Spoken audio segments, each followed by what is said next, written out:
Հայաստանի արտահանման պորտֆելում Պարսից ծոցի երկրները կարող են 2-ից 4 տարում զբաղեցնել 50%-ից ավելի մասնաբաժին։ Լոգիստիկ տեսանկյունից Air Cargo-ի տարբերակ կա, հնարավոր է բեռնափոխադրում նաև Իրանի տարածքով։ Տրանսպորտային ծախսերը պետք է որ մեծ չլինեն, առավելությունը այն ինչ հայկական տնտեսությունից վաճառքի է գնում, այս շուկաներում գրեթե չի արտադրվում եւ թանկ է վաճառվում, ուսումնասիրել պնդում են Հայաստանի ներդրումային խորհրդից։ Բավականին մեծ հետաքրքրություն ունենք Պարսից ծոցի երկրներից, Սաուդյան Արաբիա, Արաբական Էմիրություններ, Օման, Քուվեյթ, իրենք բոլորը այսօր ներկայացված են իդեպ։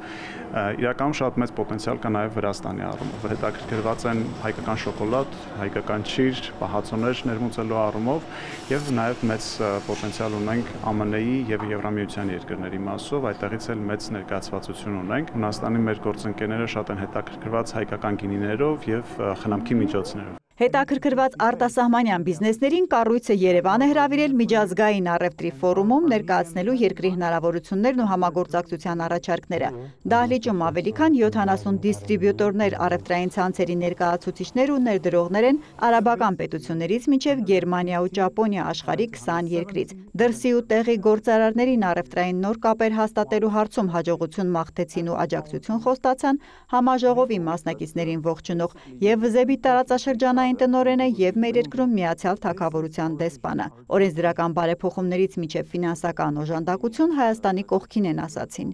250 տարբեր ծրագրերում մենք 2.5 միլիարդ եվրո ենք ներդրել ֆինանսավորելով հայաստանյան բիզնեսներին եւ ուղիղ եւ բանկերին բաշխված վարկերի միջոցով։ Մենք ասում ենք, եթե փողի կարիք ունես, կարող ենք օգնել տնտեսությունն ավելի կանաչ, էկոլոգիապես մաքուր դարձնելու, մոդեռնիզացնելու, արտադրողականությունն ավելացնելու համար։ Հայաստանը Կովկասում ունեցած իր դիրքով, տեղակայմամբ կարող է լինել այն խաչմերուկը, որը միավորում է Եվրոպան եւ Ասիան։ Այսպիսով այն արագորեն դառնում է դինամիկ եւ գրավիչ ուղղություն միջազգային բիզնեսի համար, եւ մենք դա տեսնում ենք Մեծ Բրիտանիայից։ Գործարար հյուրերին մեր երկրի աշխարհագրական դիրքի ընձեռած հնարավորություններից օգտվելու կոչ արեց նաեւ Հայաստանի ներդրումների աջակցման կենտրոնի ղեկավարը։ Խաղաղության, խաչմերուկ նախաձեռնության եւ TRIP-ի միջոցով Հայաստանն ուժեղացնում է իր բազմամոդալ կապը Սև ծովի, Կասպից ծովի եւ Պարսից ծոցի միջև։ Հայաստանի եւ Ադրբեջանի միջև խաղաղության համաձայնագրի ստորագրումով երկիրը մտնում է նոր տնտեսական փուլ, զարգացած ենթակառուցվածքներով եւ ավելի խորը տարածաշրջանային ինտեգրմամբ։ Բիզնեսի համար սա լոգիստիկ նոր հնարավորություն է հետեւյալ ուղերձով. ներդրեք մեկ անգամ Հայաստանում եւ հասեք տարածաշրջանի միանգամից մի քանի շուկաների։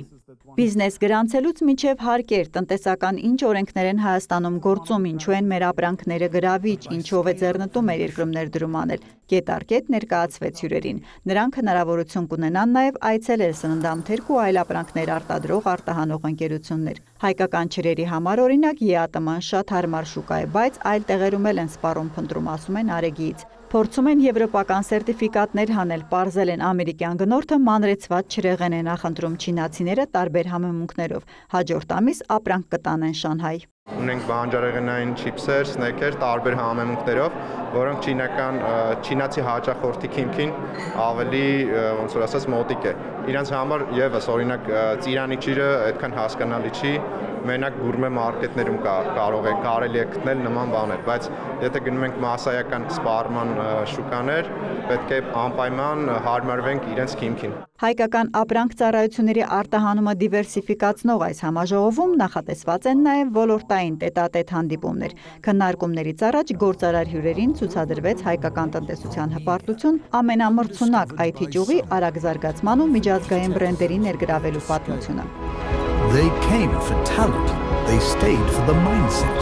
Էրմինե Բաղդասարյան, Աշոտ Խաչատրյան, լուրեր։